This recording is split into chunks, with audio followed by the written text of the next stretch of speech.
Golden Guardians is a go. They just might be a contender. J&T and I will have to go over that in just a second. LEC format problems, maybe some solutions. Now that we've gone through a full split of the LEC, we will definitely touch on that. We'll talk about the finals and such. And we got lots of LEC stuff today. And Cloud9 MNS making his debut. Lots to discuss. J&T, we have to start with Golden Guardians. They're on a tear, 7 in a row. Are you buying? Are you buying the hype? It hmm. It's always weird to start like this. I want to Mm, say yes. I want to. Every fiber in my being wants to say yes. However, I can't help but notice the other top teams aren't looking that great right now. And maybe that's also just because they've been playing Golden Guardians and Golden Guardians has been beating them. And you can easily say that's an argument to why they should be considered the best team. But at the same time, like I just mentioned, I can't but help notice that FlyQuest isn't really looking as clean as they have been. Cloud9 even struggling a little bit. Obviously, MNS kind of like a tale of two different games with his debut. One of those, that first game was against Golden Guardians, and then EG also Jojo Pune going back to some old ways there with the inting that he's doing. So they look like a top team, and they look like one of the best teams in the league. But it's hard not to ignore the falters going on around them. yeah, that is totally fair. I'm definitely willing to call them a contender, but there's a lot of like, well, let's slow down here because it's been 3 weeks of them playing good, right? When you say like, sure, they've won 7 in a row, that sounds great. But if you say it like, well, they've only been playing really well for 3 weeks, that makes it a little bit. That's a different way of looking at it, but I think still an accurate way of looking at it. So while I'm totally hyped up for this roster and I'm hyped up for Golden Guardians, maybe this doesn't continue much longer. That's totally possible. But I'm saying they're a contender. Are you saying they're contender, J&T, for the championship? I think I am, yes. I think I Yeah. am, but I'm hesitant to put them maybe at the front of that race. Yeah. Okay, well, let's talk about why there's reasons to be hesitant. Let's talk. We've been talking elephant in the room lately. The elephant in the room with this team is Licorice. Let's be honest. Their win streak is incredibly impressive because they're doing it in spite of their top laner. No offense to Licorice. Licorice has looked like a bottom of the barrel top laner this year, maybe of the league. But they're winning in spite of that. That's what's actually so impressive about this is like the rest of Golden Guardians are playing so solid that it doesn't matter if their top laner is like kind of AFK. We saw in the game just this weekend, he was totally irrelevant against that was against EG, and then he was almost the reason they lost. He gets picked in the jungle, they almost throw the game because of him. So it's like not only is he not really helping much, if we're being I mean, we're being kind of harsh, but I think truthful. Not only is he not really helping, he's kind of hurting. So Yeah, like there's definitely some areas where it's like let's put the brakes on a little bit before we get too hyped. and I was kind of like half jokingly last week talking about how like he's been on Renekton duty, and like that's a good thing for Golden Guardians. Just put him on Renekton, one of the most stable champions in the game, one that it's pretty easy not to lose, but you don't necessarily have to win if the rest of your team is kind of stomping the rest of the map. So it was a bit of a meme last week when I was saying Licorice on Renekton duty. That's a really good thing for Golden Guardians. But I think when you take him off this champion, you saw two examples this weekend where he is struggling in the majority of the matchups that he's playing. I do in that game against Cloud9, Fudge was kind of getting the better of him in the lane. I know that game wasn't really about the top lane; it was about sort of mid and bot lane. So that was kind of like a bit of a non-factor in that game. But like you mentioned in the EG game, they almost lost that game because of him. And as you illustrate at the beginning, which I think is very important to point out, is they are winning these games in spite of him. And that still is a very big cause for concern, I think, going forward. Teams who are able to blow the game open through the top side of the map, or even not teams that can do that, that should be a strategy that other teams should implement against them because of how we've seen Liquor struggle pretty much all year. Yeah, and I'm gonna maybe I shouldn't go here, but I'm going here anyways. I think it's time to consider a trade. Now, you might say, okay, who the hell are they going to get in the top lane? And that's totally a fair concern. But if you think we have a chance to make a playoff run, that's something that's really rare for Golden Guardians, by the way. This doesn't happen very often where they get a shot to make a playoff push. And so then you got to ask the question, okay, well, who's available? And there's not a lot of options. Remember, Golden Guardians, they have their two import slots taken up already in mid jungle with Gorian and River. So You could look at some academy top laners if teams are willing to trade them. I don't think there's anyone really there, honestly. So I don't think that's a way to go. And then there's two options in the LCS that I think are maybe not even likely, but we'll say possible. First one is Revenge. Now, Revenge had a much better start to the split, but I would say he's slowed down a lot recently. I think that he's not looking as good as he was just 2 or 3 weeks ago. And I think that's just a slight upgrade. To me, I think that's a little bit of a band-aid fix. And I guess I think the top lane kind of needs surgery when you think about it that way. I would look more towards Solo. What does Solo do in this league? He is literally his role has always been for since FlyQuest, hang out in lane, hold on, be relevant later. Isn't that exactly what Golden Guardians could use right now? So I don't know if Solo would be available. I don't know if TSM would be willing to let him go. And I know I'm getting ahead of myself here on trade talks, but I think it's worth entertaining the idea if you are Golden Guardians management. Yeah, I guess. I mean, just to play a bit of devil's advocate here, Please especially do. when we were talking about sort of the FlyQuest situation with Winsome and Ayla, like, do you swap out Winsome if FlyQuest keeps winning and they keep looking as good as they have been? And obviously, they did end up swapping to Ayla. Could be in part due to that TSM loss. I don't know. I don't think that really would have changed too much, but maybe they just think that Ayla's going to be better for the long term, and that's probably what they thought going into the season. But when you look at Golden Guardians right now, like you said, the options are limited. And as you were talking about possible LCS options, I was just going up and looking at all the NACL teams to see if Mhm. any of those top laners would be options. And the only ones that I think could be, just looking at the list of all the 16 teams, would be wait, I just lost him. Hanser on TSM Academy or TSM Challenger. Which it's been a long time since we've seen him. Like I wouldn't have confidence in him stepping back into the LCS and performing. Yeah, because what last time we saw him was season 10 summer in the LCS. I mean, It was with Golden Guardians though, wasn't it? it was, and I think Not that both of that's all that relevant, but anyways, continue. and he was still playing, decent. Yeah. The other ones that you could maybe do would be like Bradley from TL because he's like a.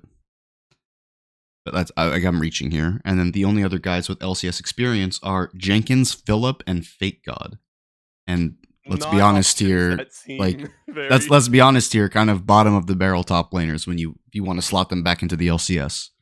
right. And so But it is slim pickings. what I will say about it is I think maybe a trade for like a bit more of a developmental player or one who they think maybe we need to see this guy play a little bit before we actually want to submit on a full-time basis. Maybe a move you could do for summer. Like let's say we're just Yeah. hypothetical here. Golden Guardians, they falter somewhere in playoffs and Licorice is the reason they lose. Then maybe getting an academy guy from another team to potentially scrim with the team, practice with the team, and be a 6-man roster, whatever you want to do going into summer, you could do that. But I would say that Golden Guardians should have a backup plan because if the things keep going the way they have been going with Licorice, I don't think you can have that type of player on a championship contending team. That's exactly it, right? There are like God, there's countless reasons as to why this won't or shouldn't or couldn't happen. But to your point, like you're crazy if you're ignoring this problem that you have in the top lane. And I know it hasn't happened in the last 7 games, evidently, but clearly, eventually, someone's going to be able to expose your top laner and take advantage, and it's going to start costing you games. I know right now it's bot lane meta, and a lot of the games are decided on the other end of the map, but not all of them. And if you give a team a chance to get an advantage in just one lane, that is going to cost you.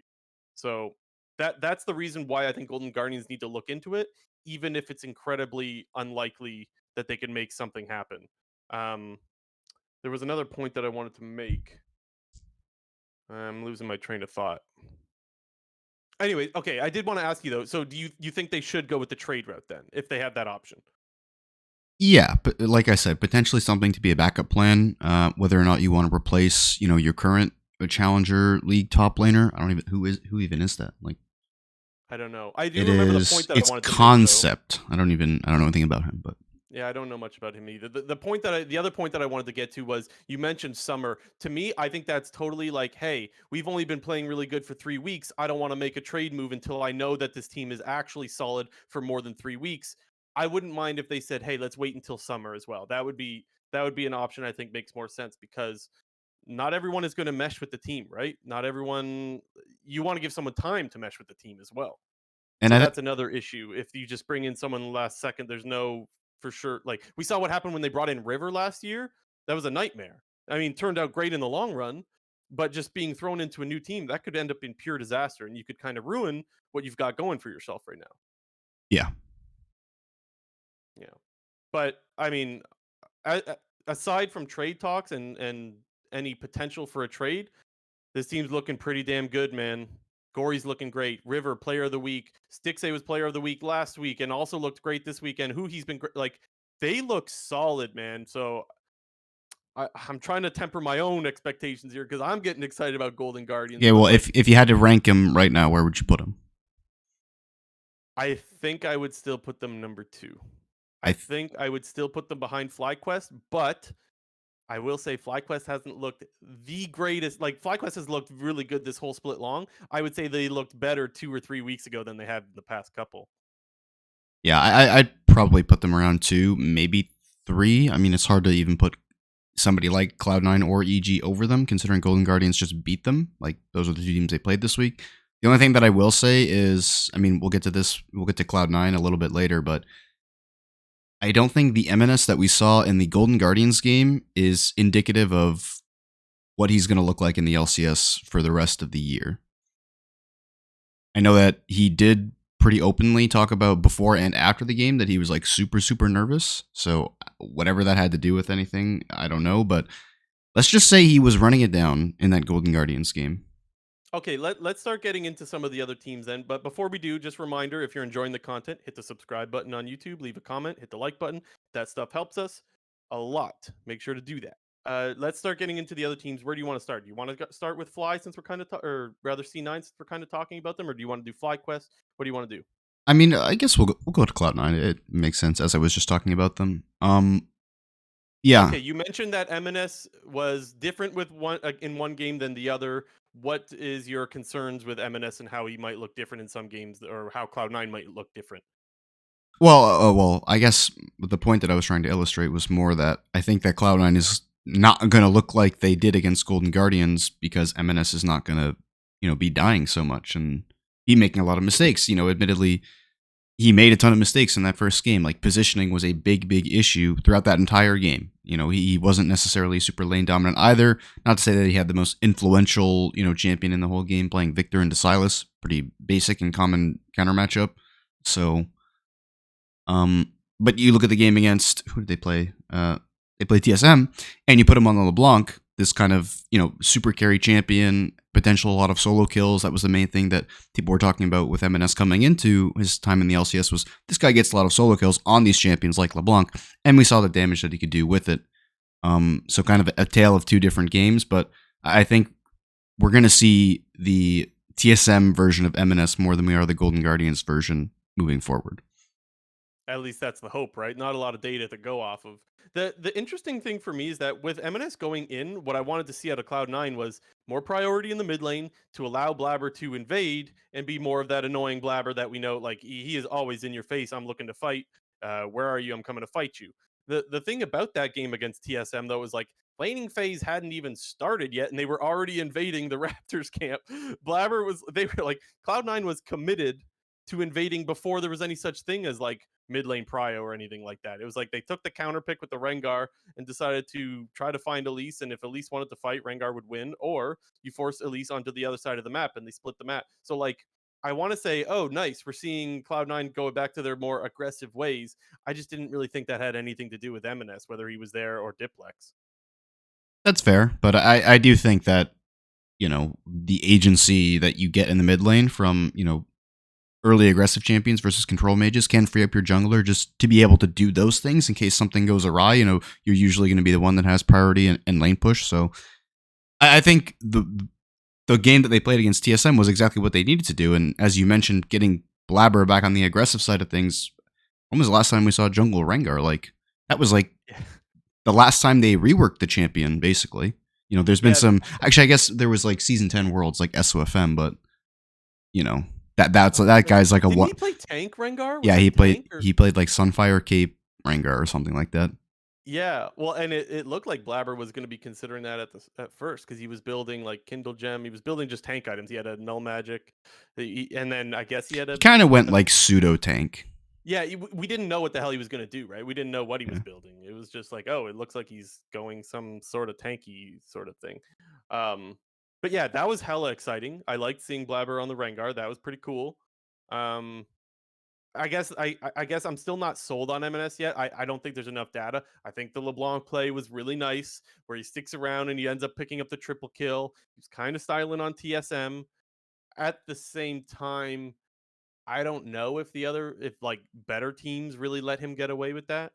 Like I don't know if FlyQuest or Golden Guardians, I guess now, or I mean, I guess honestly, Jojo Pion would probably let that happen. I can't throw EG in there, but you get my point, right? That like if you style on TSM, I'm not sold yet. I guess is the point that I'm making. Yeah, and that's fair. Um, Can't really but disagree with that. overall, you're happy with MNS over Diplex so far. I know it's early. Yeah, I mean, I think the style definitely can free up Blabber a little bit because we basically saw Diplex. He was a solid.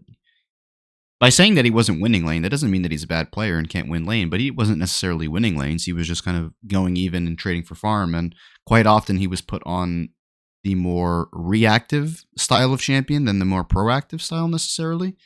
Yeah. Um, and you kind of just saw in almost the entirety of Cloud9's first half of the round robin, they didn't play for mid at all. Like there was very few mid lane ganks. I don't know what the jungle proximity stat around mid is, but I have to bet that it was probably one of the lowest in the league. And we kind of see that the complete opposite on some of these other teams, like 100 Thieves plays heavy for mid control. You see a lot of ganking for mid around like teams like Golden Guardians, even FlyQuest sometimes. But at other times they put Vikla on the roaming champions. So it's just, I think MNS will just allow them to do way more things and play to the strengths of the Cloud9 roster, which is Blabber, Berserker, and Fudge. Yeah. No, I agree. Honestly, other than that, there wasn't really too many takeaways for me this weekend. All eyes were on MNS. I think it was, we'll say, a good debut. I will say I think Gory got the best of him in that game. But he's kind of getting the best of almost everyone at the moment. Yeah. So it's like I give him a pass. I give him a pass. Are we good to talk about FlyQuest? FlyQuest, they're still the top team. They're the top dogs. They got maybe not an easy 2-0 because they had a pretty close game against 100 Thieves. 100 Thieves put up a good fight against them. The only area that I was, we'll say, a little bit worried about in that particular game was like Vikla just wasn't really respecting what Annie could do. Like he many times just got killed because he was just walking up to Annie. And well, Annie got some buffs somewhat recently and some nerfs to follow, sure, but obviously strong enough to stay relevant in the meta. She's getting picked a lot, and the whole game plan from 100 Thieves was just blow up the Swain. And Vikla didn't really respect that. So that was the only area that I was like, okay, FlyQuest, come on. I expect a little bit more out of you if you're, 10-1 as they are now. Yeah, but Prince still got it. Yeah. He should have ended with the 15-0 and 0, but unfortunately got one of those dirty little assists in there. So, But Doublelift had a score like a couple weeks ago of like 14-0, right? And then he goes 14-0 against Doublelift. There's like a little bit of like a I didn't even remember that or clock that. You forgot about that? No, I completely forgot Yeah. about that. But I mean, was that the double of Caitlyn game we're talking about? I don't know which one it was, but like 14-0 is a pretty rare score, right? And everyone was hyped up about Doublelift going 14-0, which they should be. Yeah, it was a Caitlyn game. Yeah, the one I against think it was against TL. TSM. Oh, yeah, Oh, it was was it no, it TSM? was TL. You're right. It was Yeah, it was yeah, TL. yeah. And then I don't know, Prince, who's obviously there's some storylines being created around Prince and his how he idolizes Doublelift and whatnot, and then he goes 14-0 against Doublelift. I just thought that was kind of cool. Dude, I've been watching some of his Twitch streams recently. They're actually really funny. Like he's a funny guy. Yeah, I've watched a little bit myself. I think he's funny. Um, they're usually pretty late though, but Yeah, he's yeah, playing like they're good. Champions Queue. He was playing like a Champions Queue game, and everyone was like full muted, full deafened, and his support was basically running it, and like just his facial reactions and just like his little like Korean nuances as his support was running it down, and he was like, "Wow!" And it was so funny, man. Yeah, it is Oh funny because my they kind of god. get like whoa, what is this? This is Yeah. Challenger? Like what? Yeah, North American solo queue is not, or even It was Champions queue it was for no, that it was matter. Champions Queue. Like it Yeah, even was Champions queue is not the level that you might think Korean solo queue might be. Other guy to shout out, Impact. I thought he kind of just dumped all over Tenacity in that particular game. So that was the Renekton into the Jax. And I mean, Impact looking solid. He's back. I mean, it's early, but he's probably the best top in the league right now. I'd still give it to Fudge, I think. Remember, Fudge had a really good start to the season. I think I'd lean It's Impact, but close. it's close. It's close. Yeah, you got two good top laners there. Their other game was against Dignitas. That game was over by like 3 minutes. Yeah, Spica stole the red buff and then just started whacking his head, his Moo head against Santorin until Santorin died. He just went full concussion mode, just wham, whacked his head against him, and then he died. And then that led to another kill because they tried to save him. Oh, that game was so bad, man. That felt terrible. Even as right Zale on after the Dignitas caught that win as well. Like, yeah, Azale goes FF after 3 minutes. Oh, I don't know what more to say about that game. They didn't give up, Dignitas. They kept fighting. They just kept losing. yeah, Armut had a pretty bad game in that Not one. a lot of takeaways from that one. That one was over by 3 minutes. Yep, FlyQuest still looking good. Maybe not as good, but we'll see. Not a lot of data off this weekend. Yeah. EG? Dignitas had one gold lead that entire game. They were up 95 gold because they killed a ward level 1, I think. Hmm. With so I think that was They their must have got only. something more than that, but yeah. I'm looking at the gold graph. They were only up 95 gold at one Yeah, point. That probably was from the the highest. first minion. Yeah, Probably like a they cleared a ward and a ward and then minion. killed the minion before somebody else did. Yeah. Oh, it feels bad, Okay, man. let's talk about EG now because EG they go 0-2, and honestly, I think we got to point to Jojo Pyun on this one. He's back to running it down again. Dude, So I guess I have to ask you, JNT, how worried should people be about EG? Scale of 1 to 10. like after you, because we watched, we didn't watch the games together on the first day, so we were watching them separately. And then when the next day came around, and we were in Discord, and you were like, "Did you see how hard Jojo Pyun was running it yesterday?" And like, I was watching them, but I maybe wasn't fully watching them. And when I went back and watched that Dignitas versus EG game, Jojo Pyun was like straight up not looking at his monitor the whole Yes. game. That was my experience too. Like, Like, okay, I watched the games first, like you said. I had the exact same thing as you, and I was like, "Oh, Jojo Pyun didn't have that good of a game," and I moved on. And then I rewatched the games again yesterday, and I was like, "This guy's running it down, man! dude, he Like, was actually whoa!" griefing. And this is a problem because we thought it. Okay, first couple of weeks he's running it down. Then a couple of weeks after that, it's like, oh, Jojo Pyun's starting to look a lot better. Maybe we can expect him to start looking like the Jojo Pyun that we saw last year, like playoffs in summer, and where he's like one of the best mids or the best mid in the league.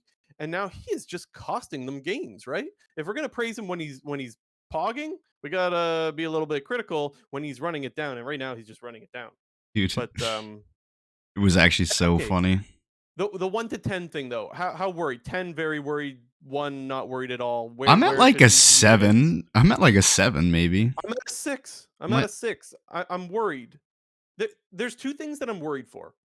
The first one is team morale. And you might be like, why worry about team morale? They're 7-4. Like that's here's the thing. I'm going to use an extreme example. When Dignitas kept losing over and over again, we said that like obviously team morale has to affect you that you're taking all these losses, especially the ones where you throw, right? They threw like a 6k lead to Immortals. So like that has to weigh on you. I would argue that for EG, when they're losing these games that they should be winning, it's the same sort of effect. Yes, they didn't lose 9 in a row like Dignitas did, but the point is you're losing games that you should be winning. My worry is that like your teammates that are playing pretty well, by the way, Inspired, Vulcan, FBI, like they have to be going like, come on, man. Like so many other games feel like it's just wasted because he's just running it down. So that's the one worry is morale. The other is like I feel like over the course of the whole year, you're supposed to like make progress, slowly make progress as the year goes on, and you build upon what you have. and But when it you feels like go, ED's making no progress. yes, when you go to the VOD review for all of your scrims and for your games, and the takeaway isn't, oh, we could set up better for Dragon here, and it's just, oh, if JoJo didn't die, then maybe we could try setting up for Drake. Like, those are two very different conclusions that you could come to. And so you're not making any progress if the lesson is just, oh, JoJo shouldn't have died there, but we didn't get to contest this objective. Like, you get what I'm saying? It feels like they're not being able to build on anything, and maybe JoJo starts to play much better in playoffs. But even if that's the case, I think that's already costing the team some really important progress. Do you get what I'm saying? No, 100%. It's like you can't get normal practice, and I say practice, but I mean like on the LCS stage when you're playing these games, like when you look and as you say do VOD review, like it's not normal VOD review because it's not that we fucked up our drag setup or we didn't necessarily push out our lanes here. We didn't do this. It's like, oh, this guy just keeps getting caught. So there's not really learn from that. There's nothing. It's like, oh, you have to not get caught. But guess what? It keeps happening. So yeah. So look, I understand that we could still end up where we did last year, where JoJo starts playing great in playoffs. But I do think that the damage is done, I guess is what I'm saying. There's already damage done because we're going into week 6 now of the LCS next week, and JoJo is still running it down. That has to weigh on your morale, and that has to weigh on the progress you're making that you make throughout the year. I think those things are already significantly affected. Just speculating, in all fairness, I could be wrong, but I would have to imagine that those two things are being affected. yeah, definitely. On the flip side, I think the rest of the team's playing pretty good. Maybe someday I'm still waiting for someday to he's carry not a game or two. Yeah, I guess in terms of going into the season, like I think I expected Someday to be the stronger player of the like Someday and FBI, like former 100 Thieves players, but it's just it seems to be the reverse. Like FBI is playing very well.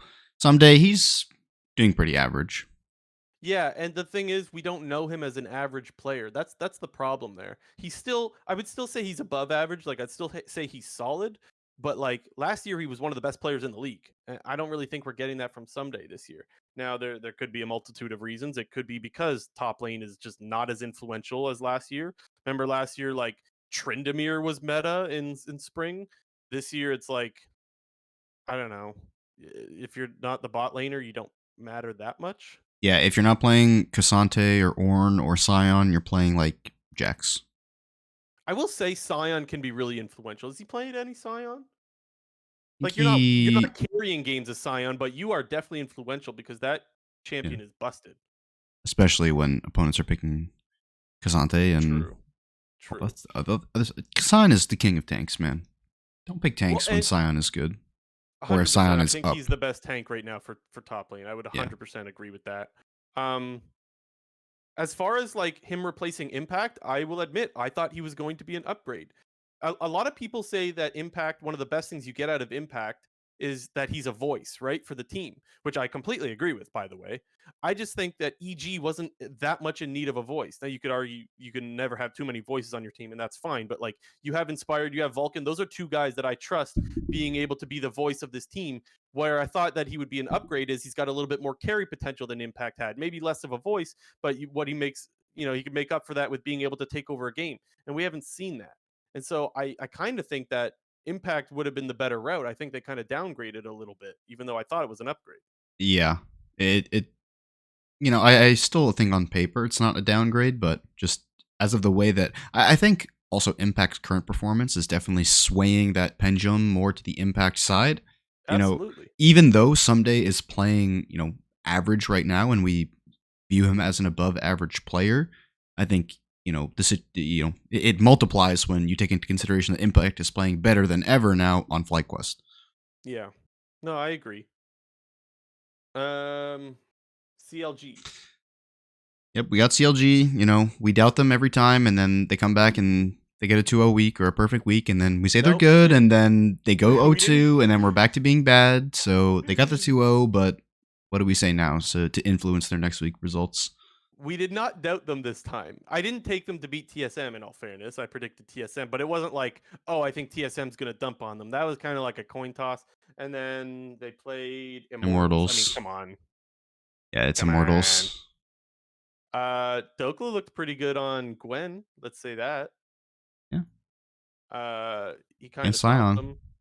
Yep. I mean, I don't even know what to say about that Immortals game. They also had Baron on their side. That was interesting. What did you think about the bug? Or was it a bug? What conclusion did they ever come to? I don't remember because when it happened, when it happened, I was like, oh my god, LCS bug investigation. This is going to take 30 minutes. So I got up and went to make food. And then when I sat down, the game had already like progressed another 5-10 minutes. And I was like, oh shit, what happened? So So that's the downside because I watch co-stream, right? So that's the downside. And when I went back to watch the VODs later, like to rewatch the CLG game, I don't even remember what they said. I think they were just like, "Oh, game on." I mean, it looked like it didn't look like a bug to me. Like when you've aggroed Baron, like the aggro, like the tether aggro range, like will extend beyond its initial aggro range. Like if you're getting hit, like you're gonna keep getting hit as you walk away. Like So you don't think it was a bug? yeah, I assumed it was probably pretty legit. Like he was getting aggroed, he repelled up into the air, and then when he came down, he was probably just still aggroed, and then he got So spat on. that's clearly the ruling they went with. I looked at it and I thought it was a bug. I thought he was way too far away from Baron. I didn't know how like I figured aggro would reset when he's repelled in the same way that a turret does. That's what I thought anyways. Maybe I thought it's probably spaghetti code, and they're not coded the same. I would assume. probably not apparently, but you get why I would think that, right? I If know. you repel with Yeah. Elise and reset tower, why can't you do that with Baron? And that well, that didn't happen. I saw Baron try to hit the Elise while she was repelled.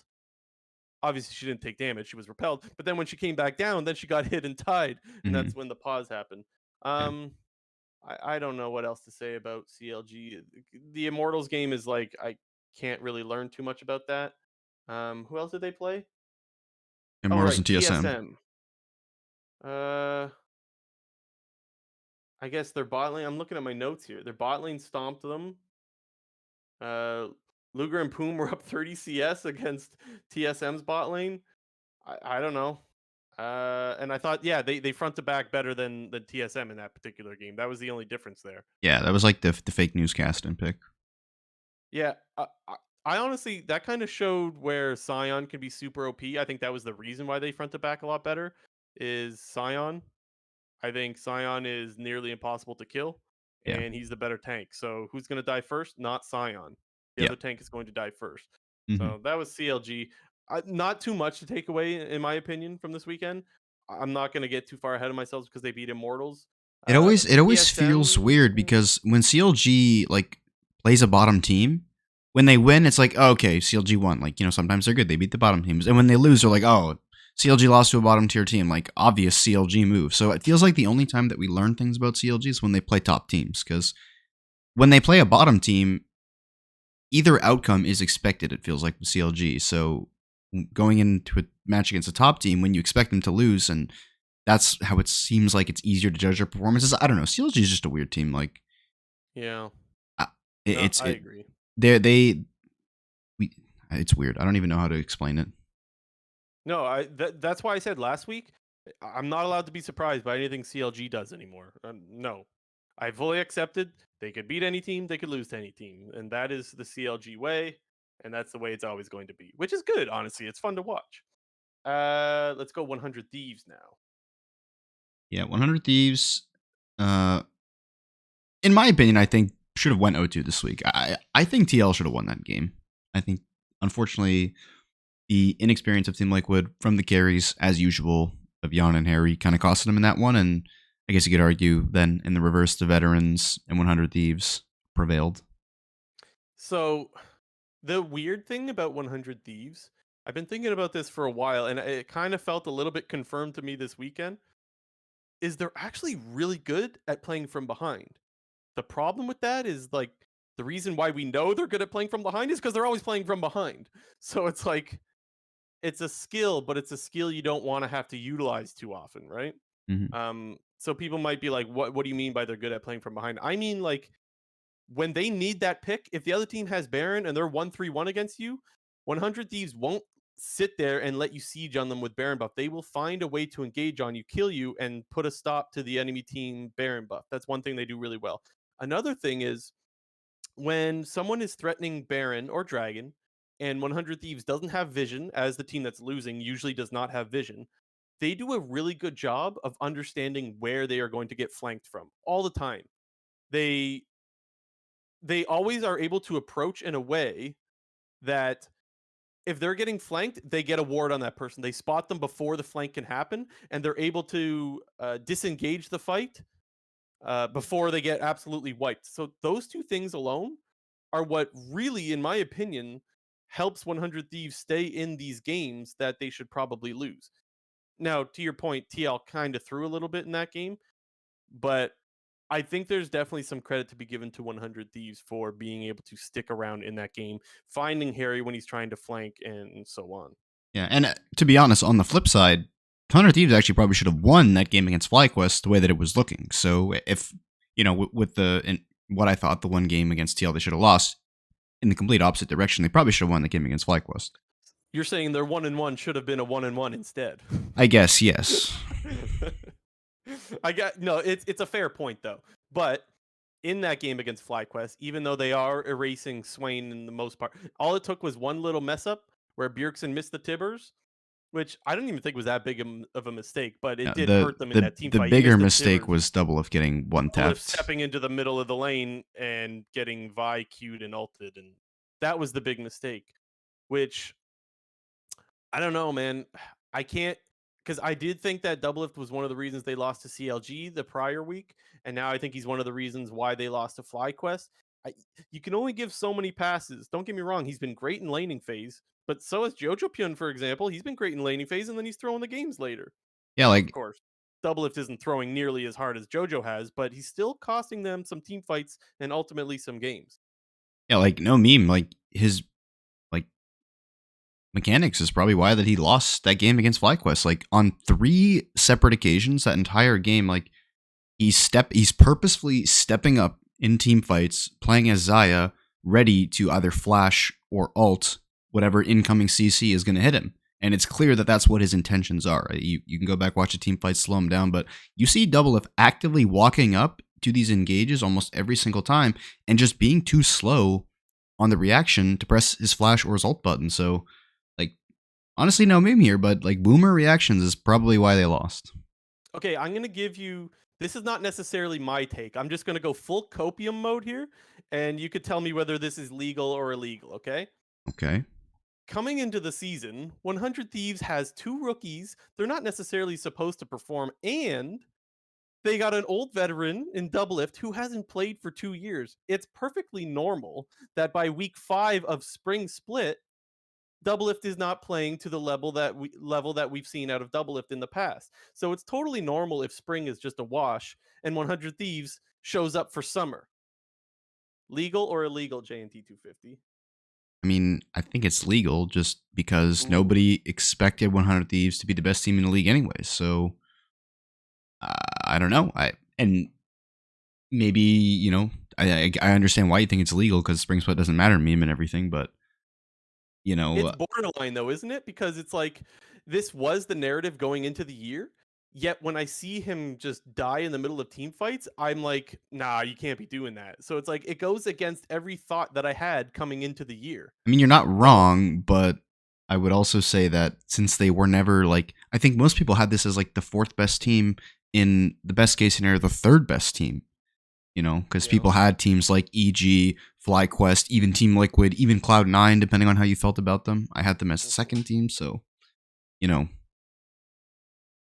So I would say it's perfectly fine. Yeah, it is, but it's so funny that these narratives are there at the start of the season, and even if everything goes according to plan, to the narrative plan, everything's out the window after you see the games. It's nah, Doublelift, you can't be dying like that, man. Come on. Anyway, I actually do still think 100 Thieves is a good team. I do. I think they're still, to me, they are on par with where they should be. I actually do believe that. Yeah, I think I had them 5th. It does feel like they are a little bit better than what their record might state, because I think they're 4-6 right now. No, they're 5-6. Yeah. It does feel like they're a little bit better than that. They don't feel like a below 500 win rate team, because even though they're basically at the CLG TSM area, those are the 2 teams they're neck and neck with, it feels like they're better than both of those teams. So I think it'll be, I guess for the community and the public perception, it'll just take wins against the teams you're supposed to win, your Dignitas, your Immortals, your CLGs, your TSM, and solid performances against the top teams like a FlyQuest, a Golden Guardians, a Cloud9, and Evil Geniuses. Whether that's win or lose, solid performances doesn't necessarily have to mean wins. You can look good in losses, and I think that's just more, I guess, for my case, like what I want to see out of 100 Thieves. Yeah. I'm a little bit worried for Tenacity as well. I don't think he's been the greatest as far as laning goes lately, but there's probably bigger things to be worried about, like Doublelift getting picked off in the middle of a team fight for no reason as well, by the way. Yeah, But yeah, I think they're okay. I guess just last thing I'll say about Tenacity is I think he's actually going to be fine. To me, he feels like one of those top laners that his problem is the macro side of things and not really like the laning and the micro side of things. I actually think he's doing a pretty decent job in lane for the most part.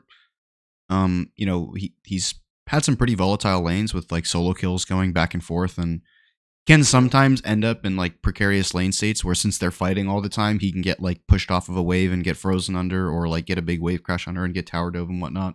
Kind of like similar problems that Fudge was having towards the beginning of his career, just in terms of not really understanding sometimes the lane management and the macro side of things, but still doing a pretty good job, inside the actual 1v1 itself. So I think he's going to be fine in the long run. So he's not a Okay. player I'm super concerned with, and I guess maybe I'm coping here a little bit and waiting for that summer split improvement, but I don't know. We are coping so hard this take, but coping doesn't necessarily mean it's wrong. It's okay to cope sometimes. We'll have to wait and see how they do. TSM, they go 0-2. Yeah, they took some unfortunate L's this weekend. They lost to right. There was a CLG game, and then there was the C9 game. The C9 game was interesting because I'll remind people that Blabber invades level 1 to push them out of the red side jungle, Mm-hmm. out of the red buff rather, red buff jungle. Force Boogie to his Um top side. yeah, and the thing is I actually liked what Boogie did. Was you would think that he would just stay on the top side of the map and take those two quadrants, but instead he actually, I think he cleared a camp or two and then wrapped around bot to just went right through lane to gank bot. And I thought that was okay. I just don't think the ganks went that well because the Nautilus was like I think even missing hooks, and then he hooked a wall at one point and then flashed on top. Like the And the then ganks were not that clean from the Nautilus point of view, and then Sven kind of just up died. But until he mind controlled Sven to walk back in. I guess what I'm saying is I liked the idea of sticking to your game plan and not letting Cloud9 push you off of your game plan, which was clearly to gank bot and get bot ahead.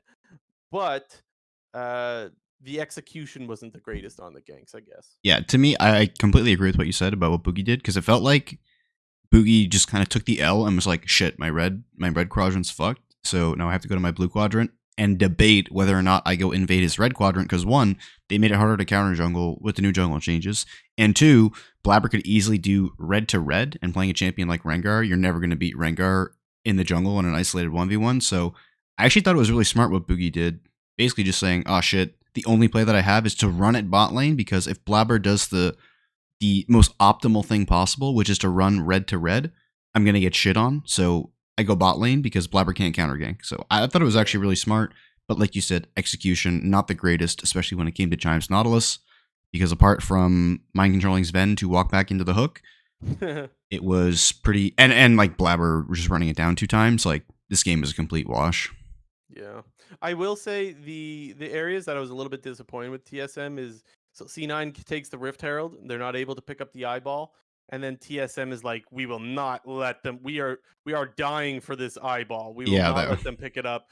And you just give C9 a fight that clearly they want to take, right? The Rengar was obviously ahead of the Elise after the invade and taking more camps and some not really successful ganks happening bot. Like the Rengar is going to be ahead. So that to me wasn't really a surprise that TSM lost that fight, and I think they got a little too focused on trying to not let C9 pick up the eyeball, and they got hard punished for it. And that was when the game was pretty much over at that point. Yeah, Also, EMENES kind of embarrassed them when he got that triple he kill. did. He was breaking ankles. That was really embarrassing. Yeah, it was. I don't It's know. To me, I guess what this did this weekend is it kind of put TSM where they should be. I had them ninth coming into the year, and I think they're probably going to sit around 7-8 range. So this to me kind of feels like where they should be, 6, 7, because 8 range. yeah, they're 5 and 6 as well, right? Yeah, Yeah. they should sit around where they are now. So all is right with the world. All right. I guess Nah. we'll move. Oh Jesus, I can't speak. We'll move on to Team Liquid. My M's aren't working today.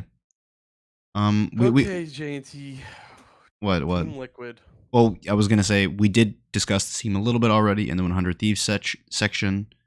Presumably because I thought TL should have won that game. I don't know. It felt like they were actually playing a pretty good game for the most part, but they just kind of lacked the umph or the chutzpah post 30 minutes to just start like doing things, and they really just They kind of did gave play up control of the game. It felt like, they played too slow in that game. yeah. So I agree with you that they should win that game. However, that's kind of just been TL this year. Like, isn't that the story of like half of their games? Like, oh, they should have won that one. I guess what I would say though, it was like it wasn't traditionally TL's been throwing games by like somebody like making a big mistake, and it was more just like as you said, playing too slow and not taking Yes. control and playing to win the game, just kind of playing not to lose the game. And maybe it's because of that fear that sets in because they've thrown so many games. Like, okay, guys, let's slow it down. Let's not do anything like too random. Let's just try to play as clean as possible, and then that can sometimes put you into the mindset of just like giving objectives if it's not looking like a good fight, not wanting to go for these like 70 30 60 40 plays, only looking for like 80 20 plays and stuff like that. So I think that's a really important distinction to make. This throw was not like the other throws. Um, Yeah, that is important to make. They just played a little bit too slow. And like I said earlier, you have to give credit to 100 Thieves for knowing how to play from behind. Anytime TL set up for Baron, they had vision all over the place and they still could not find a way to flank. Harry kept trying to flank, and 100 Thieves just knew where he was every time. He sat at the blue pit. They put the ward over there. Oh, found him. There he is. Even the one time Doublelift did the little int actually at Dragon as well. That was when he slid over the wall. Do you remember what I'm talking about when sorry. Doublelift slid? Yeah, yeah. When Doublelift was playing Zeri and slid over the wall? That was okay. First of all, that was another Doublelift in, but that's the kind of stuff that I'm talking about. Whereas like Harry is trying to flank, but they're finding him every time. Doublelift just went a little bit insane after finding him. But that's the point. Is that honestly, I'm not that disappointed with this throw. I think once Doublelift started to get some items, you needed to say, look, we got to start Baron and make them fight now before he hits another item spike. And by the time they were ready to fight, it was just too late. Doublelift had already scaled and Victor had already scaled. Bjergsen was putting out a shit ton of damage in that fight. And so I think, yeah, Team Liquid just waited a little bit too long. Yeah.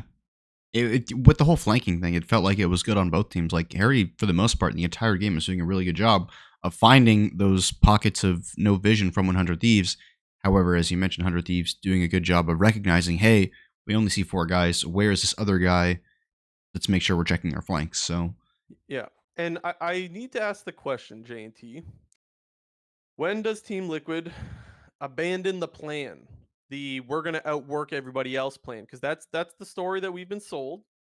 Um, I don't think 5 weeks is enough to say that the plan didn't work, but there has to be somewhere where you draw the line and say, look, you might be outworking everyone, but the results just aren't happening. When would you give up on this plan, this roster, or anything like that? yeah, I mean, I guess it's I wouldn't. Trying to, I'm not, I was about to say it's similar to EG, but it's not similar. But it's a little similar because they're not really doing any improving. Like Summit is still making the same mistakes that he was on Cloud9. TL, they've been throwing a bunch of games that hasn't fixed. So I guess I would say if Team Liquid just can't get over this hump of finishing a game, when they go the rest of the regular season with throwing some more games, and who knows, maybe they can slide into the playoffs as the 6th seed or the 5th seed, because I know they're what are they? They're 4-7 right now, so they're still 2 games behind a playoff spot with 6 more games to go, and that means you have to basically go 3-3 or better, and 3-3 you would need some help. Probably have to go 4-2 or 5-1.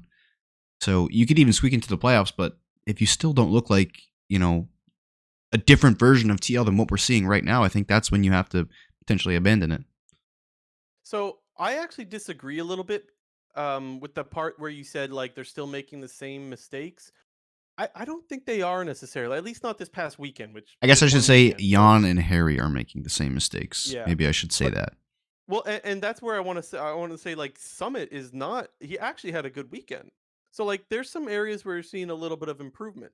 Piosik still did get picked off. That was in the 100 Thieves game. That was one of the throws. So that I guess is the same. But the biggest problem with Team Liquid 2 weeks ago was Summit. And while I'm not willing to say everything's fine and everything's fixed, he did have a good weekend. So that's an area where you can look at some improvement. As far as the giving up on the outworking everyone, I give that a full split. I don't think that 5 weeks into summer we can call it quits yet. Not that they have many options that they can make for roster moves anyways, but I guess what I'm saying is I could still see them coming out fine in playoffs. I could still see it happening.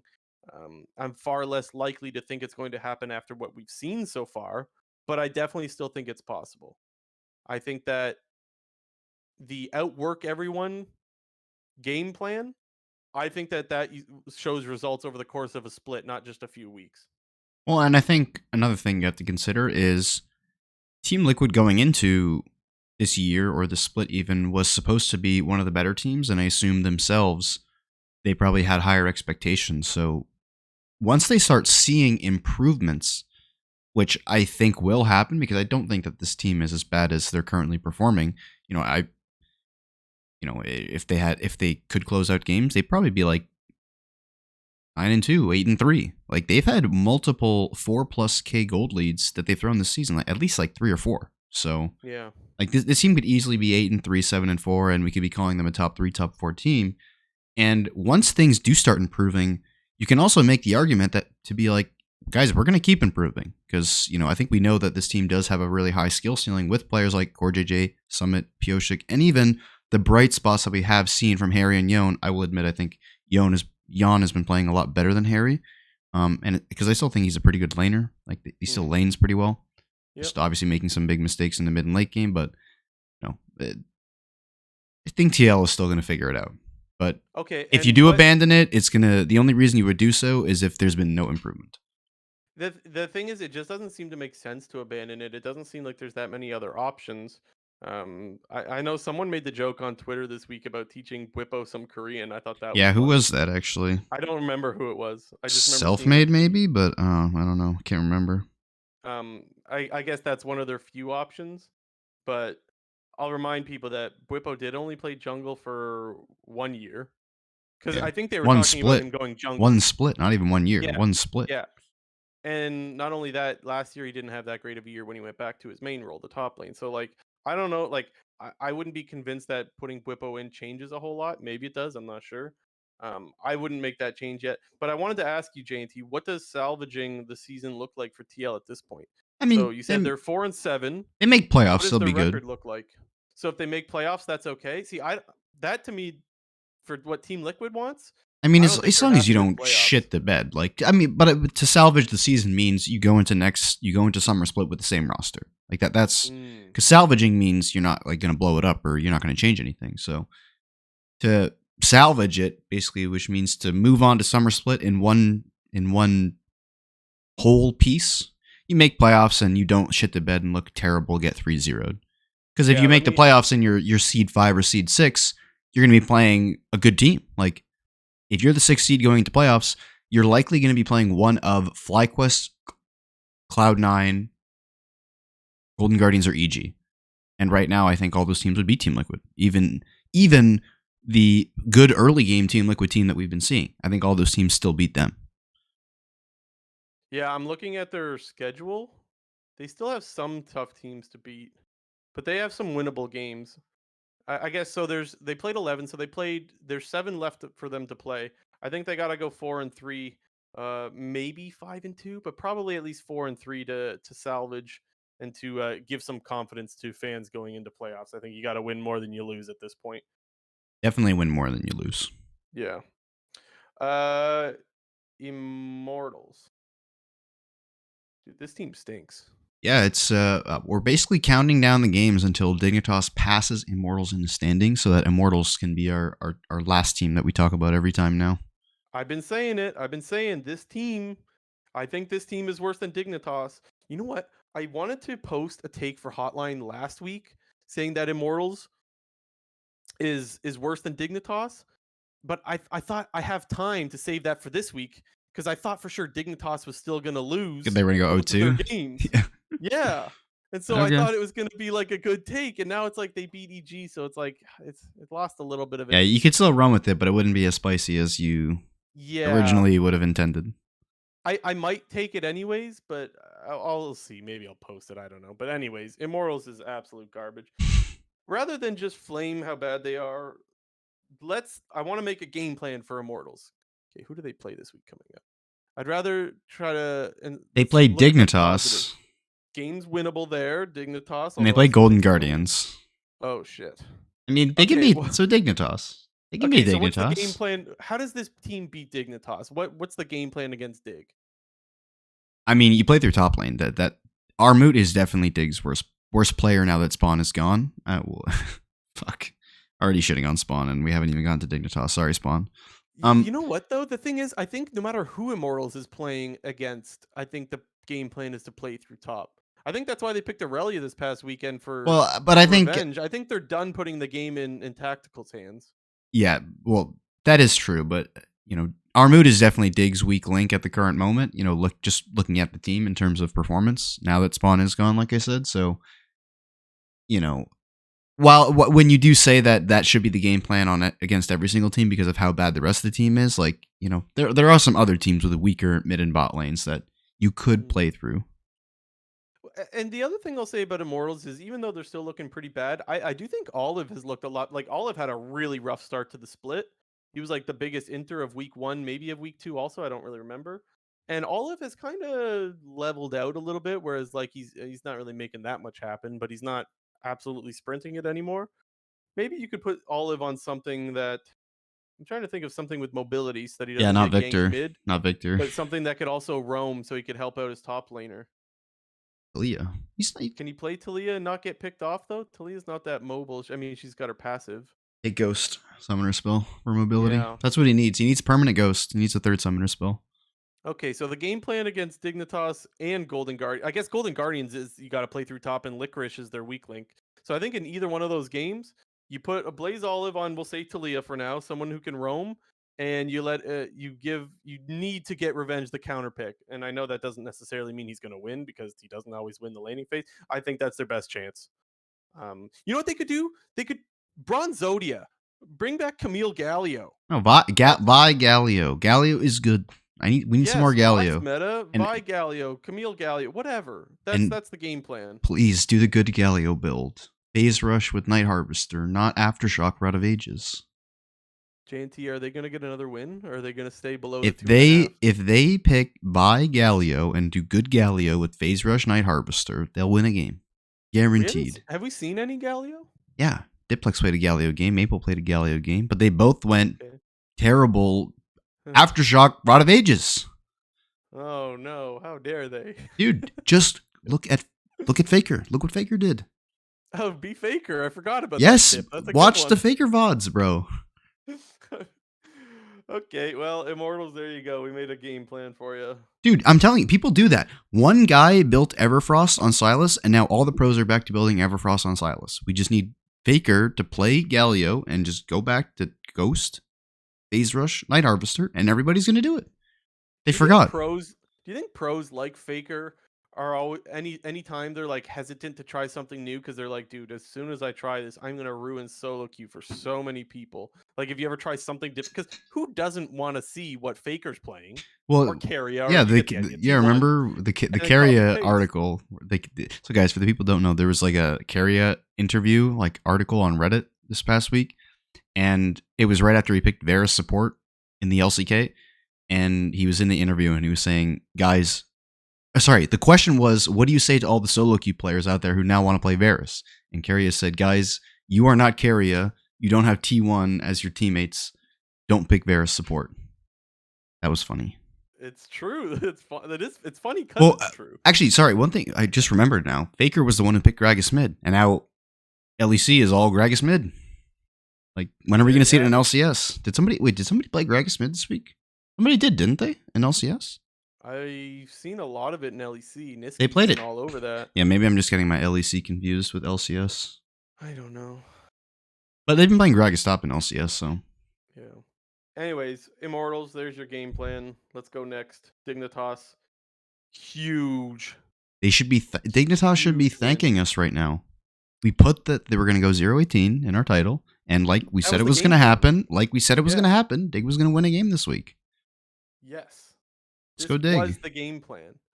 Do you feel bad at all for Spawn? He gets subbed out and then they get a win. I mean, I feel awful. I feel a little bit bad for him, but at the same time, like I know we said it every single week, but guys, this guy is solo losing them games because of how hard their bot lane is losing, and A significant amount of them too. It's like half or something.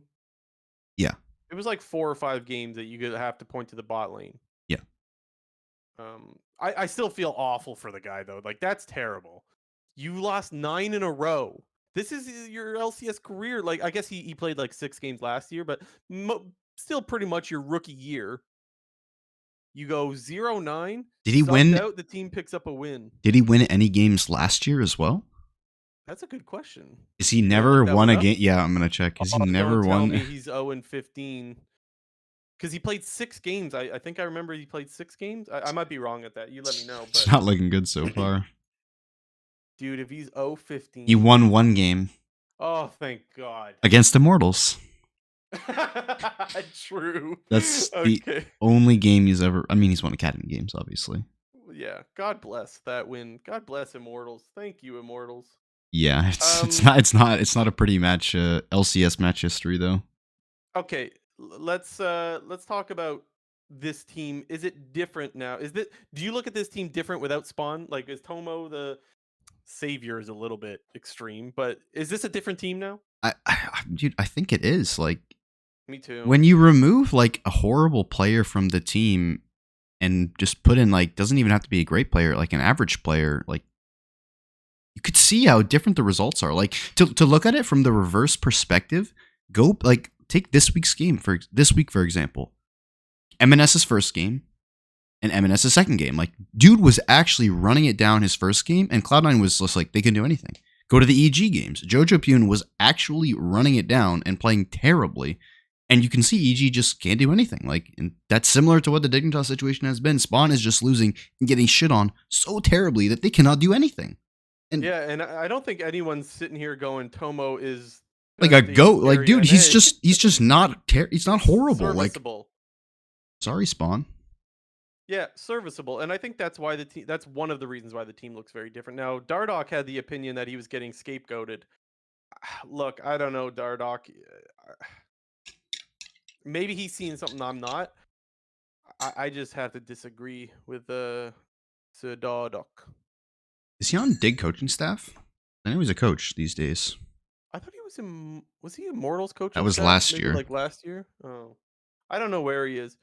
I, you know what I do like? I like that he's standing up for Spawn. He's doing that. I just think he's wrong.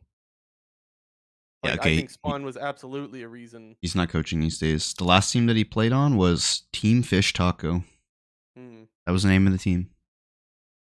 Dude, speaking of serviceable AD carries, by the way, get Johnson out of university and on your team. Why is Johnson Afro not signed by one of these teams with terrible bot lanes right now? Like Dude, Immortals, yeah, Johnson Afro. Let's go, Dignitas, Johnson Afro. They had it. They had it in season 10. It worked great. I know. Like, why And then do these guys not have teams, man? What world? They could re-sign Johnson and then sell him for a higher price again, like they did the last time. It's free money. In what world does Johnson and Afro not get signed, but Tactical's on a team? Oh man, you had to bring Tactical into this conversation. Either one of those teams. And he just caught us stray. What the hell, bro? Why? Come on. Dude, we're not talking about Immortals. We're talking about Dignitas. We're talking about bad bottom lanes. We're talking about bad teams. It's all. What about Dignitas Wild Turtle? What are we thinking? I think I brought that up last week, didn't I? Okay, well, talk about this. What do we still think about it, even if we did?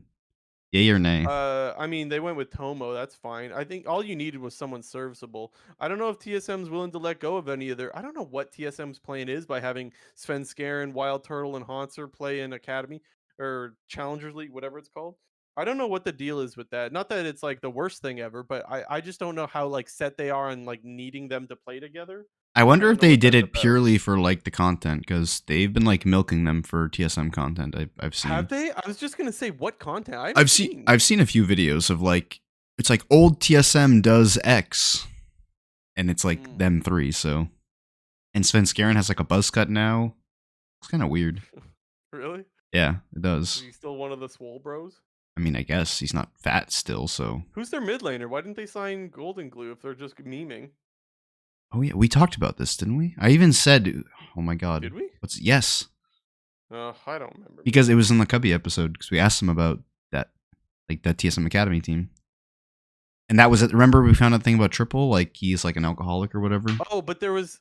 Okay, whoa. Well, you don't remember Speaking of that? strays, speaking of strays. Oh shit! Sorry, bro. Okay. Wow, you stun locked me, JNT. Dude, who is it, man? I don't know. Dude, I gotta find this. Anyways, it should be Golden Glue. They should run the Swole Bros. Are we supposed No, to be he's talking like. about Dignitas? No, I have to find out who the TSM mid is. It's Doxa. Okay, I remember the name because I did remember reading that off, but I have no recollection of this whatsoever. Regardless, I think this Dignitas bot lane should have just been Johnson Afro. Yeah. But that would have okay, costed let's talk money. about where things went Dignitas right, can't spend though. money. Can we talk about Jensen hard carrying that game? I mean, he almost threw it as well, but Yeah, good shuffles there. okay, the throw wasn't when he wasn't a ducked in the 5-man base- shuffle though. People was said 4, it I was know. 4, not a 5-man. I know Rafa called 5. Okay, you know what? I don't care. That was a sweet looked call like by a- Rafa. I love No, it. it was good. It was huge. It was so like It was like the perfect like wall with the terrain of bot lane. Like it covered the entire thing perfectly, and the wall like exactly met where like the fence meets the opposite. Like it was perfect. dude, It was pixel so perfect. close to just vomiting on the spot. Like I was so sick to my stomach. Everyone, Kobe, Kobe had me cracking up, man. When him and Rafa were talking about how like they hope that they're not caster cursing Dignitas, and then of course they start throwing, and then Kobe just is like, "I am so sorry." I was I was laughing so hard, but I was also I was actually so sick to my stomach watching that game. It was like, no way they're gonna throw this. And then Jensen hero shuffle saves the day. They end up walking all the way down to the other base. They pick up the win, and all Let's is go right with the world. Dignitas. Dude, that 1 was in such a 10. I've never been so happy to see EG lose. I love EG, but that was great. Dig is on the board. Yeah, they deserve it. Yeah. Also, okay, the last thing I'll say is the one death that Jensen had when he like kind of threw when they were in the enemy base was just a really nice Gragas ultimate. Who threw it though? Who was playing Gragas in that game? I mean, it was someday. Oh, it was Someday. Yes, it was Someday. So even though Jensen kind of mispositioned, still a really nice Gragas ulti by Someday. But Jensen, come on, man. He saved the day though. It's okay. Are we done talking about all the teams? Yep. Whew. It gets tough talking about them bottom teams, man. Instead, we just choose to talk about TSM Academy, apparently. TSM still maintaining relevancy. And Johnson and Afro, guys that aren't even in the league. Okay, LEC happened. Let's talk some LEC stuff because, well, there's lots of where are we starting. There was the finals today. We could talk about the whole, it's the end of a full split. Where are we going with this? Excuse me. Bless you. The finals was today. It was G2 versus Mad Lions for the unaware. Spoiler alert. Yeah, spoilers. G2 won 3-0. It was a complete stomp. I strongly considered tweeting something out when I was lying in bed last night because I was just thinking, like, pretty sure G2 is just about to shit on Mad Lions, and I didn't wake up in time to watch the series when it was live, and I turned it on, and it was in the middle of game 3, and G2 was, like, basically in the midst of making the comeback and winning the game, and I was like, damn, this shit's over already? Like, it's only, I guess at the time it was, like, 2-something o'clock, so... I thought G2 would win. I thought it would be a lot closer. Like, I thought Mad looked really good going into the series. It just felt like, to me, like, they say this in sports, like, they say this in sports all the time, but there's, like, a huge, like, come down after you have, like, a really intense match. And with the really back and forth series they had against Koi just yesterday, just felt like they were just going to drop a huge dookie. Caps destroyed them. Yeah. Caps the is... Kled pick was interesting. Dude, I think this is maybe, like, one of the first years you can actually consider, like, a non-Eastern player for like best player in the world right now. I think you I can don't think make. he's best player in the I world, think though. you I can think make an he's like argument he's right up there with like the other best players in the world. Like you can't. he's in the I don't top think you 3. can. I think. I don't think you can say that, and the reason why is just because I can't let you beat up on other Western players and say you're the best. Like we know there is such a gap between Korea and China and the rest that like, I just can't. As much as he is really impressive, It I just can't. it just feels like he's better than season 8, 9, 10 Caps, See, which I is don't know like about that. that was when Caps He was is like at his peak. To me, he it feels like is he's better than popping that. off right now. Don't get me wrong, but he was so good back then. Also, that's like, anyways, can we put the goat discussion to bed for Western goat now? Can it be caps now? Yeah, not perks. You're saying because you Yeah, hate for a perks? while it was perks or caps, and don't get me wrong, I understand why perks is in the conversation, but to me it's just caps. Yeah, And I thought that before this finals, honestly. But I mean, I think the discussion is done now. yeah. I mean, Feel free definitely. to disagree with me in the comments if you're upset with me saying it's not saying it should be perks. I just think Caps has been, for me, by far the best player that LEC has ever put forward, or EULCS, whatever you want to. I mean, Caps has basically been the best player in the league for 6 years now. So He also took Europe to back Worlds Finals. yeah, like pretty much I, season 8 and onwards, he's been the best player in Europe. yeah, and look, I understand like it's hard to give someone so much praise when their season ends in a loss because like they lost both of those finals, but like guys, no other Western team is making it to finals when Caps isn't there. No one. That is so huge to me. And it did also feel like there was no shame in getting shit on by the teams that they got shit on by. Like, Yeah. Yeah. I can't agree with you as far as like he's top player in the world contention. I need to see some international performances before I can go that far. But MSI isn't that far away. What we got, like 2 or 3 months for that? yeah, I think it's April. They just announced the dates like not too long ago. Anyways, Caps is looking fantastic. It's really fun to It's watch. in London, I right? thought Mad Lions looked really good too, but clearly G2 was like, nah, nah, nah, nah, nah, nah, nah, and they absolutely stomped them. That was really cool. Um, I want to talk about um the new format in a way because I guess what I'm asking is how much of this stomp do you think has to do with the fact that Mad Lions had to play both 2 days prior? Is that Um, some Mad Lions copium? Or is that like, hey, this new format does have some drawbacks here? I think it definitely did feel a bit weird that they played 3 days in a row. You know, Like, I would say the way the LCS does it, it's already a disadvantage for the team because LCS semifinals happens the day before finals, right? And I would say that's already a significant disadvantage. But now you have to play 2 days before, so you have to show what you're playing back to back days and give the team that's sitting in finals, time to prep for whatever you've shown on stage. You know what I'm saying? Like yeah, I think that that's something that's a little bit forgotten here. I don't want to take away how G2 absolutely destroyed Mad Lions. I'm not trying to do that, but I do think it's fair to acknowledge, like, hey, G2 was ready for what Mad Lions had to bring, and Mad Lions was not ready for what G2 had to bring. yeah. It definitely the playing 3 days in a row is definitely too much. There should have been probably another week given between like Mad Lions playing 2 best of 5s, 1 week break, then the finals. Obviously, they probably just can't do that because of Yeah, scheduling. how do you do that, Because right? LEC needs to complete another what LEC just did their entire season. They need to do again in only 2 months and a week, basically, Yeah. before MSI starts. Because I checked the date, MSI starts May 2nd. It runs from May 2nd to May 21st. LEC has 2 months and 1 week to complete a whole nother season.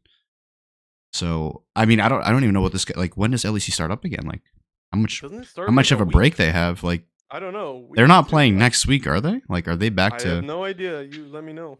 I'm just gonna go on Lolly Sports see if there's anything there. And so here's what I want to say. Even though there's obviously some upside to the new format that the LEC is trying, I just hope that people don't get too lost in the hype around because it's exciting when the best of three start. That's when it starts to get really exciting. I'm totally down for that. And if the LCS says, "Hey, we want to do that format," I'm okay with that. I just I really hope that all of uh, the pros and cons are both weighed before the LCS decides, hey, you know what, we like what the LEC is doing, let's hop on board and do that. Because I do think that that is a problem, and maybe you're just willing to say, you know what, it's a problem we could live with. Yes, it's a problem, but it's worth it to have the best of threes and then the best of fives because they're so hyped that it's worth the cost. Yeah, I would say, just to confirm, by the way, LEC, they have a 1 week break and then they start up again. So they're not playing Okay. next weekend, but they are playing in 2 weeks' time. One con that I would say, and this was a conversation that a lot of Western teams have been having for a little while now, in the form of burnout. Like, feels like LEC is gonna, their schedule is even gonna be bigger than it used to be because they're gonna have only a 1 week break. Like for like take G2 for example, they played the whole entire stage, was the number one seed going into the whole year, or going through the whole split. They made the finals. They now have a 1 week break. They start the next season.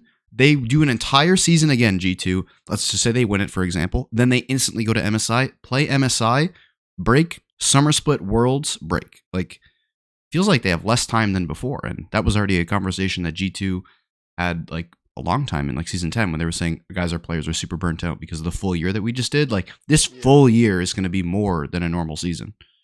So that's one con I guess I would throw with the new schedule, because even though a lot of people feel it's better that the LEC is playing more games and more best of series, feels like there's less free time, and they're also playing on 3 days a week now as well.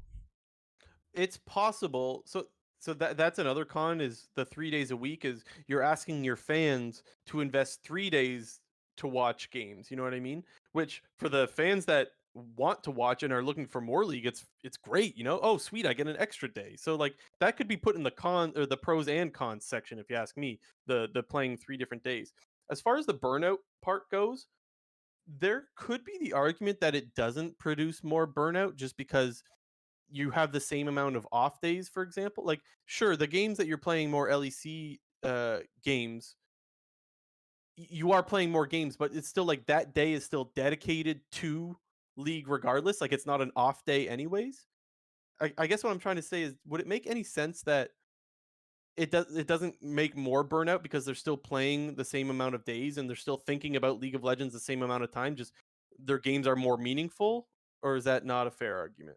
I don't know. I guess. I mean, the other thing that you also have to consider is not every single team in the LEC is G2, and they're playing Yeah. fewer games and fewer series. Like Fnatic and Excel, they only have played 9 games the entire year. And how many games have Mad Lions played? Because they've A been lot. playing a shit ton of games. Like, I just, out of curiosity, I just want to check right now.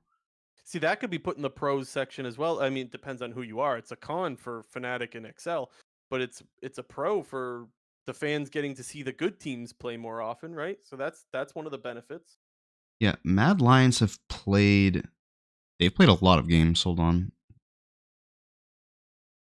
Like if this format was put over into the LCS, I don't think we'd be too upset if it's Dig Immortals that stopped playing. Like we didn't have to watch those teams play much anymore. I don't think we'd be too upset with that. They played 29 games. Yeah, so that's could be a Yeah. good thing, right? I mean, Mhm. if burnout is a problem, then it's obviously a bad thing. So that's Mhm. something I think that needs to be monitored as well. It just seems like there's so much to these new formats that it's like I don't know how to feel about them.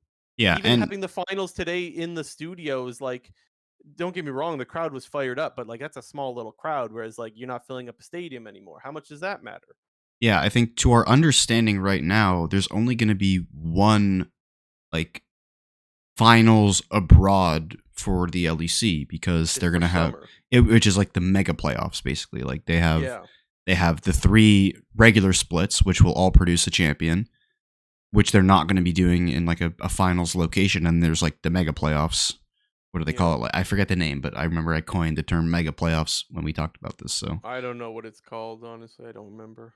it's interesting. I guess another thing that is notable with the whole new format in the LEC is this little mini off season that we have now. Yes. Only in the LEC, basically, because all the rest of the leagues are still in spring split, still in the middle of their regular seasons. However, LEC is now complete, and teams are already starting to consider roster changes. So for the LEC teams, they have basically less to choose from in this mini offseason, if we want to call it that. It's a little awkward, isn't it? Yeah, it feels weird. Like It we were feels talking weird about because making trades in LCS, and it's like, oh, there's such a limited amount of like players to even get to begin with. Well, guess what? When I consider stuff that in the LEC, that pool is even smaller yeah, because they're not playing games; they're trying to make moves, but teams are still in the middle of their own seasons. yeah. It is so awkward. And what's interesting though is maybe you can help me out here with memory here, JNT. Didn't Fnatic like either last year or the year before have like an awful start to one of their splits, and then they turned it on as the split went on, and then Could they would like be thinking of maybe they ended up going to Worlds or something?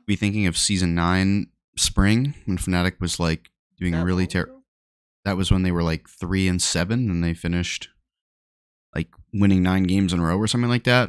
I don't know if that's what you're thinking of. I don't know if you're I, thinking I, of, but I guess what the point you just made should also illustrate what Fnatic is, because they always start off like shit and then get better well, throughout the and it years. makes me So wonder. The point that I'm getting at is it makes me wonder if maybe these teams pulled the trigger too quickly. Like if because the even split is so short, like it's just chalked up as a failure. But like if it was the spring split, they would still be playing and still trying to figure out what their problems are and fix them. And maybe they could have had a fix. It just makes me wonder if teams are maybe a little bit too reactionary because it's like, well, the split wasn't a success, so we got to blow it all up. But it's like, well, really, you played 9 games.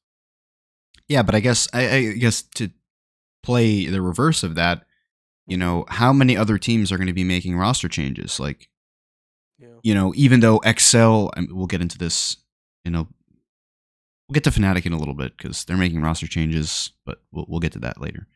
Um, for other teams like BDS, SK, who also like Team Heretics, all the ones that didn't finish in the bottom two, so therefore advanced to the next stage of the new format. But we haven't heard anything about any of those teams making roster changes. So I just wonder if this will be a similar trend that we'll see for the rest of the year and potentially going forward, as if only those bottom two teams who don't advance to the next stage, are they the only ones who are making roster changes, or how is that whole dynamic going to work? Because I do agree with you that the sped up season could cause more teams to blow something up faster than maybe like A necessary, little or didn't, premature. yeah, didn't necessarily give them the time that they should have had, or however you want to frame it. But I don't think that a lot of teams are going to be making changes because the season is starting so quickly. Like, there's definitely no chance any team like Koi, Mad Lions, G2, or SK are going to make any roster changes because they were just playing this past week, and I think we've seen teams at the top of the standings make roster changes all the time. So Well, and the other thing that I think you need to worry about if you're going to make roster moves is there's not a lot of time to adapt, right? The season, the initial season, the first part is 3 weeks long. You got 3 weeks of 3 games each, and it's like, how many times have we heard of teams say like, well, it takes us a while to gel? Usually, it takes longer than 3 weeks. exactly. So you got 1 week off. I guess you can add a fourth week. Is that really enough to say like if Fnatic makes changes or Excel makes changes, which it looks like they're going to? Is that if they fail, did they really have time to mesh? I guess what I'm saying is I'm not going to be surprised if it's Fnatic and Excel again that are not moving on to the whatever the best of 3 section is called, Yeah, just because because it's they're like not going to have enough time. They don't have a we're full going off up against all season. the other, yeah, Yeah, you're going to go up against all the other teams that kept their roster together, and you're going to be like, oh yeah, we had a couple of weeks to prep before the season started, and we're going up against teams that have been synergizing for the last 2.5, 3 months.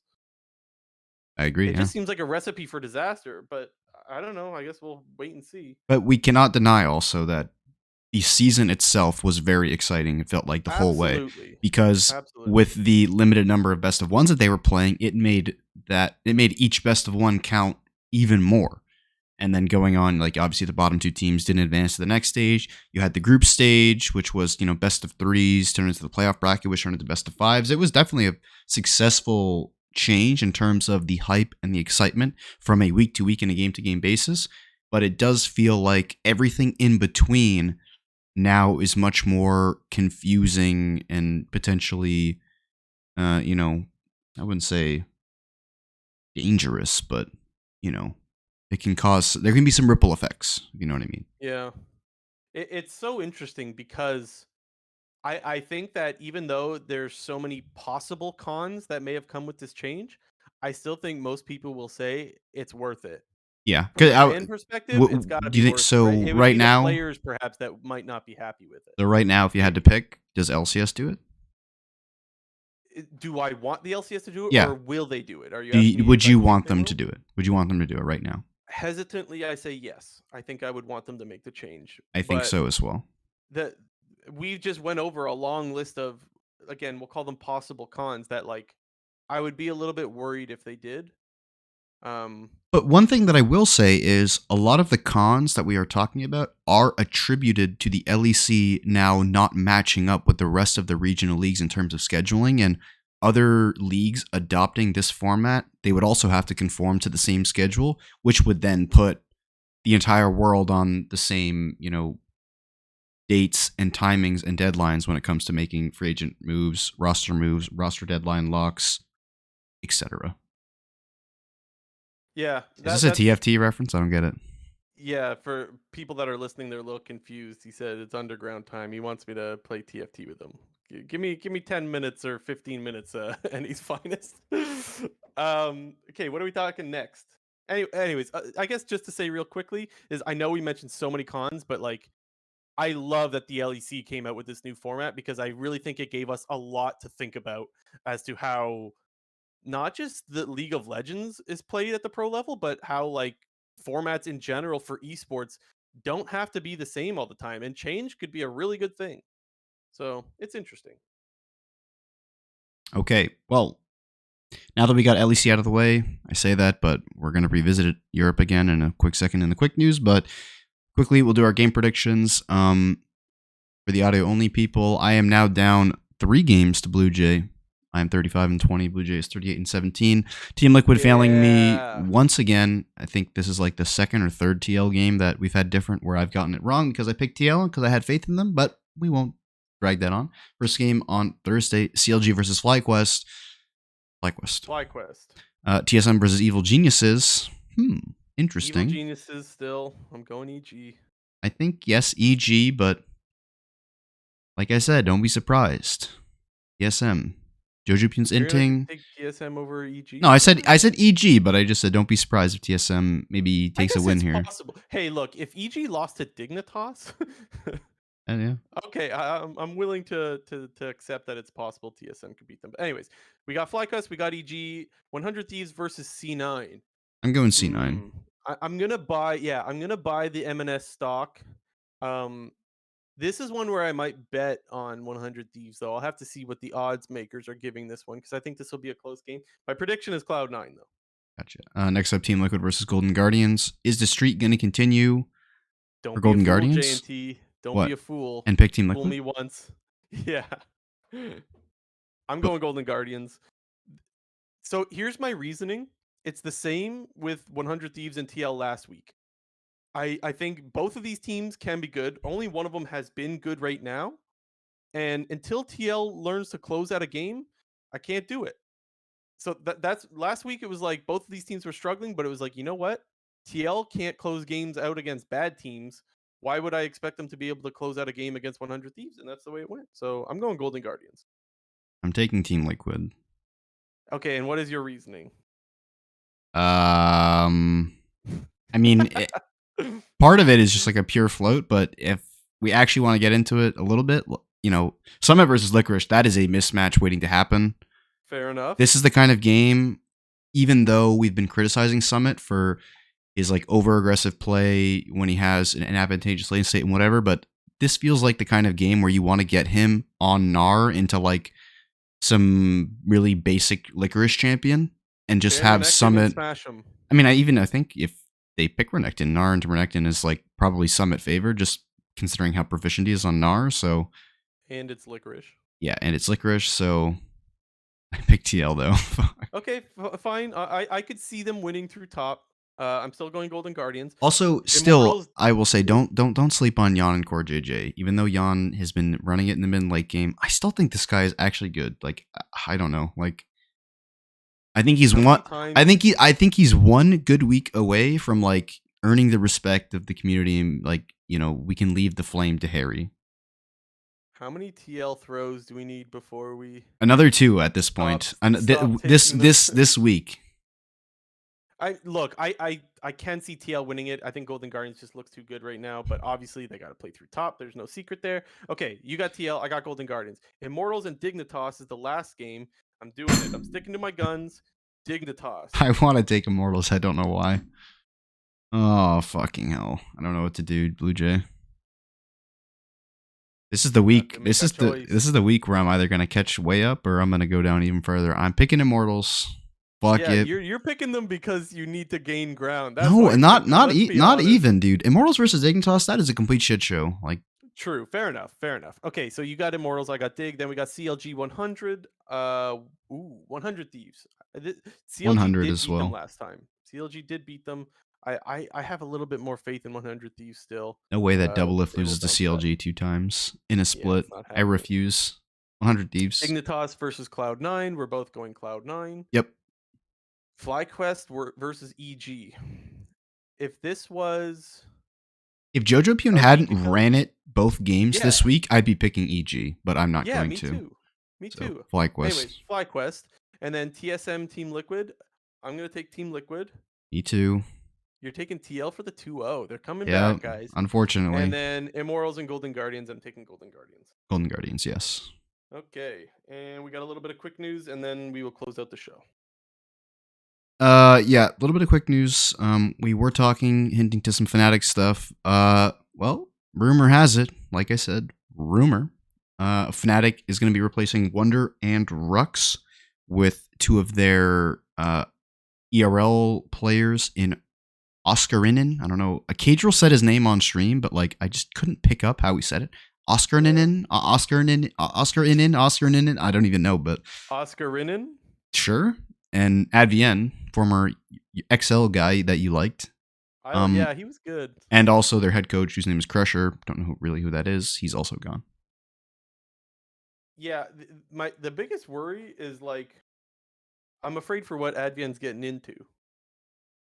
Yeah, maybe. I mean, he's got Reckless. He's got Reckless. If you're gonna get paired up with an ADC to get back in the LEC, you want a guy like Reckless, it feels like. Yeah, it's just this is the wrong time to join Fnatic. But I mean, hey, you take what you can get, right? Yeah. I mean, anyway, I'd be very surprised if this team is in the bottom two again. I know you said it because, like, and your points are valid about like it's just making not fair roster. What they're going into, right? Like, I agree, but it'd be still quite surprising if this team finished in the bottom two again. It'd be a cool story if it would be pop off. That'd be great. I'm down for that. Let's go Fnatic. Fnatic would turn into Fnatic is going to turn either going to be the EUCLG if they start losing.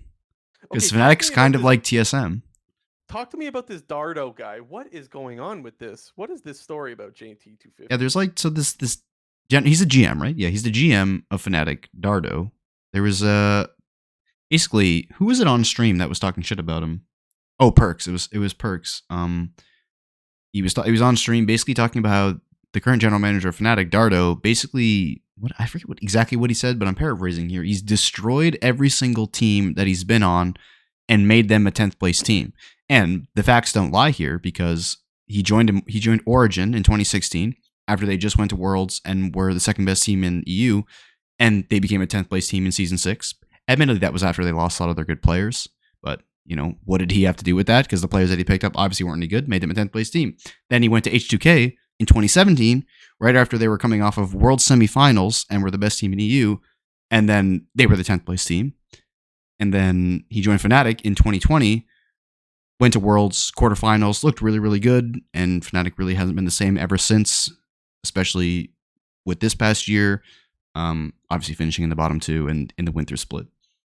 I just think this is so amazing. Like, I'm not going to be the guy pitchfork. Nobody should ever sign him again. I don't know anything about this guy. I just think it's amazing that you could go to that many good teams and then the team is just complete crap. Like, that's just got to be embarrassing, no?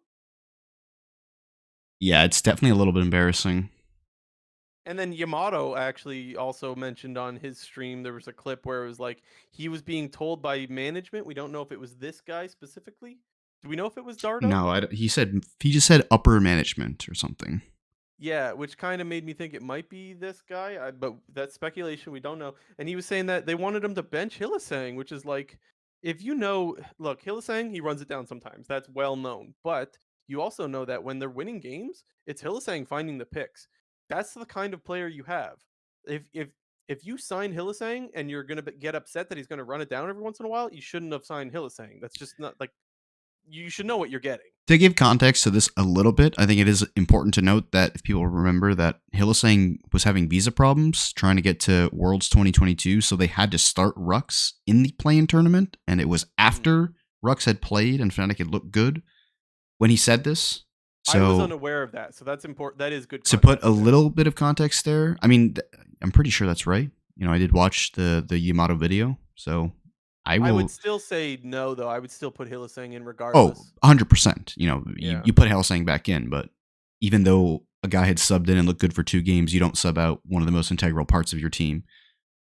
Yeah, you don't. Yeah, that was whack. Okay, And what else we got? Hellsang has been consistently their best player at Worlds ever since they've been going to Worlds. So, Fair enough. What else, J&T? other LEC, you know, we talked previously about XL making changes. Another team, Astralis, they're rumored to be replacing Dior with Lighter, former Golden Guardians Academy mid, and played in LCS for like 1 week.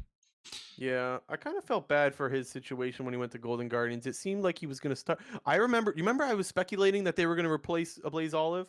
I Called remember. that. I called Pat that. yourself on the And back for then that one.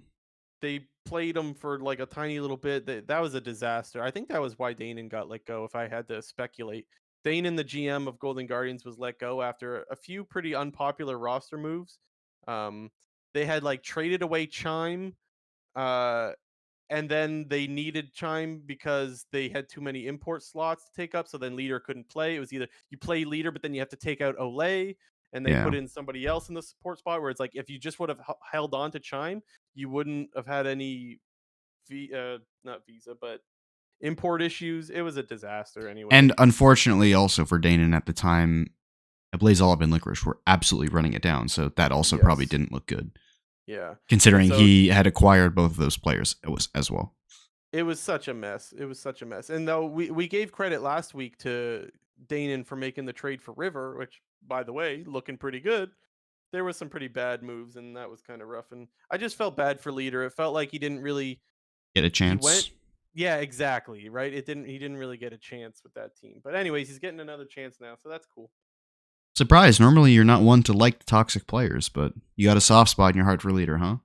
I don't like toxic players, but anytime someone gets like that's a shit situation no matter who you are, no matter how toxic someone might be. You get signed to a team across the pond, you travel all the way to LA. Is it going to want to make you root for Astralis next split? I don't know.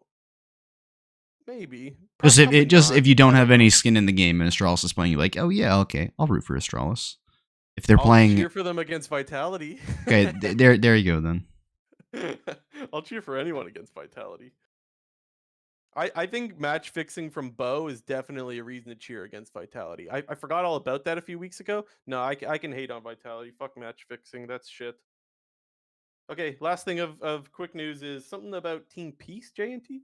Yeah, Team Peace over in the LCO, the former OS region, they got removed from the league for being unable to field an eligible roster and failure to pay players and staff. So, a bit of a Tainted Minds thing going on here. Maybe not as bad as Tainted Minds for all the OG people who know what that is even. But yeah, League of Legends and not paying players and or staff. No surprise here, huh? Name a more iconic duo. There you go.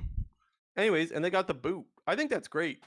You're not gonna pay your players. Get these teams out of the freaking league. I'm so fed up with that happening. It's man. very good. Way too many times. It's very good precedent for the rest of the league, considering there's been a ton of problems from that league with this kind of situation. Yeah. For people who don't know, the whole Tainted Minds thing that was in OS. Yeah. People not getting paid in esports. This should be a thing that should have been done like 6 years ago. Somehow it's still happening. I don't know, man. There was what was the Sola? Solified. It was an amateur team. Yeah. Sola Fide or something. It was Solified, but yeah. That's gotta stop. Okay, that is it for this episode. Thank you guys. Wow. We will be back same time next week live on twitch.tv/Clown Fiesta Podcast. That is 7 o'clock, 7 p.m. East Coast, 4 o'clock PST. We will be back live. And remember, hit the subscribe button, comment, like button, all that stuff. We'll see you guys next week. This has been episode 115 of the Clown Fiesta podcast.